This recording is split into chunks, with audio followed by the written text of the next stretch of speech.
Well, I have with me Sri Lankan former national team player Farveez Maharoof. You know, the way that I can give him out to you guys is he is one of the biggest Man United fans, and we got to know it just very recently. And it's a privilege to have him alongside us. Maha, how has Bangladesh been treating you so far? Bangladesh have treated me really well. Not only this time, every time I've visited Dhaka, Sylhet, Chittagong, Khulna, Borisal.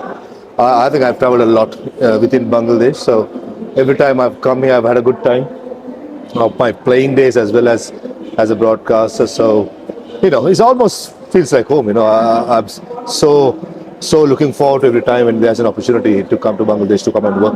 Yeah, and I've talked to a few of my peers and colleagues as well, and you're actually one of our current favorite commentators as well. And you give very good insights regarding Bangladesh cricket. But this is not what we're here to talk about. We're here to talk about Man United. And firstly, the first question first. I mean, how did you start supporting Man United? So 2006, when we went national team to tour UK, we had a long tour. I think it was 3 months, and we were given an invitation to come and visit Manchester United. Before that, I actually played football when I was young, and I used to support Man United not so wholeheartedly, but ever since we got that opportunity, before one day we played in England, in Manchester, and that's where I really got into Man United. I was trying to research about players. Got a liking towards the club, and that's where it all started. And since then, till 2006 to 2011, I was a fan following the games. But I came a dedicated Man United supporter come 2011. When I used to, the year I played for Lancashire as an overseas player.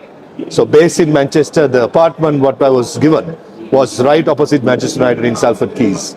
So about 5 minutes drive from my home. So that's where the bond became really, really close. And I think I watched about 8 games in that season. So ever since then, 2006 to up to now, and I follow everything from the transfer market to whatever developments in the club. So it's just in the system, right? Once you start loving a club, it's just part of you. So that's me.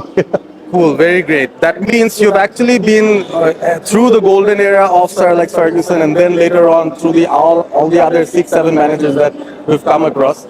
So the next question is, post Sir Alex Ferguson, we've had 6 managers. Who do you think had the best potential, like till they got sacked? I mean, when Sir Alex Ferguson retired, I thought David Moyes, when he came in, he'll probably do a good job. But he failed clearly. There was something missing. I thought Jose Mourinho, when he came, that was my biggest hope. I know Louis van Gaal came in, but his system it was 2 holding midfielders. At that time, with the players we had, I don't think he got the right formation because we didn't have the right players for it. I remember we signed Morgan Scheinderlin from Southampton. It didn't just work out. And we had Bastian Schweinsteiger doing that job, Michael Carrick, but it didn't work out properly. But when Jose came, I thought that was what we were missing. But I knew Jose, whenever he goes to a club, he doesn't stay for long, maximum 3 years. So, I had a massive hope when Jose Mourinho was there. But it worked for a certain period, but he had other issues with players like Paul Pogba and all these players. So, the relationship wasn't that great. And, What about Ole? There's some coming. When Ole picked up, I actually liked his style. Very attacking, Man United flavor, a lot to like about. But he also went through a period where very inconsistent. So, in football, I think the best example, Ange Postecoglou, he was sacked in 39 days. So that's how footballers, managers' lives are. So it's unfortunate. But Ole, I liked him. I think more than Jose, I had much more hopes. Erik ten Hag, when he was signed, I know he had a good season Ajax before we signed him. But I wasn't that hopeful of the style of play and the character he is. He's not a big name because if you want to coach United, you've got to have a big character. You've got to have a big name. Erik ten Hag, did he fit that bill? I don't think so. Yes, Ajax he did well, but his style and his way of handling things wasn't so great. I mean, he fell out with Cristiano Ronaldo. I mean, at 41, he's still scoring goal and he's like a machine. So he fell out with him. Maybe an ego issue there. So Erik ten Hag for me was a disappointment. But now we are, our trust is on Ruben Amorim, which I feel he has something about him. He has a character, certainly a different formation. I can't remember when United play played with two wing backs. We didn't. We actually. never. Maybe Louis Van Gaal at times, but That's except for tactical that, move. So this is from the start, and he's quite adamant that he will only play with that style of play, which I think may cost his job later on because he needs to be adaptive.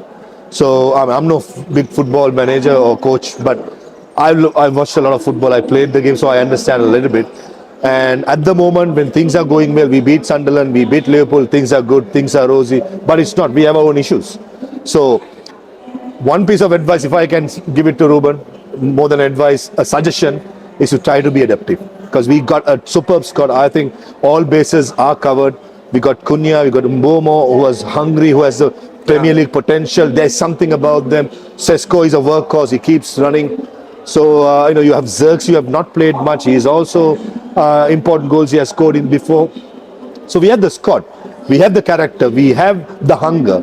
But I just feel inside me that deep inside me, may one day will Ruben Amorim, suffer because of his adamant of playing two wing backs rather than just going with four backs, where we can have a fantastic team. We can have Bruno as number 10 Right. and have two holding midfielders in Menu, Memi and Casemiro, or Menu or Ugarte, and have Mbumo on the right and Cunha on the left and Cisco up front. So these are the things, and I hope I'm wrong. I hope Ruben Amorim. I hope you're wrong as well because I really love Ruben. Yeah, Amorim. I mean, I love his because I love his character. His press conferences are brilliant. He's very straightforward. He's honest. Looks like the players love him. The dressing room loves him. So I just hope everything works out. My only fear is that. Where did you watch the Liverpool game? I was watching in my room. Oh, Samuel Badri is supposed to come and join me because he's also a United fan. oh, I didn't know that. But unfortunately, he had to go out somewhere. But I ended up watching in my room with a couple of my friends. And the first goal within the first minute when they scored, I screamed so hard.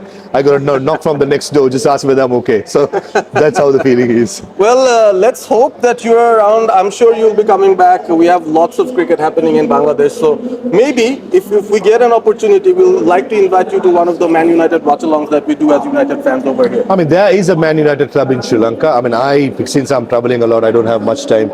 There is a very close unit of Man United fans back in Sri Lanka, which I'm part of a page in Facebook. Yeah. And, those are hardcore United fans. They go inside out more than me. They have such a good knowledge about everything, what's happening around the new stadium, the new equipments in the staff. So, similarly, I see a lot of United fans in Bangladesh, India, Sri Lanka, Southeast Asia. So it's just part of our life. So maybe, inshallah, if I have the time, if I'm in Bangladesh, I would love to. Yeah, why not? Very nice having you, Farveez. Thank you. Thank you for your time. Thank you.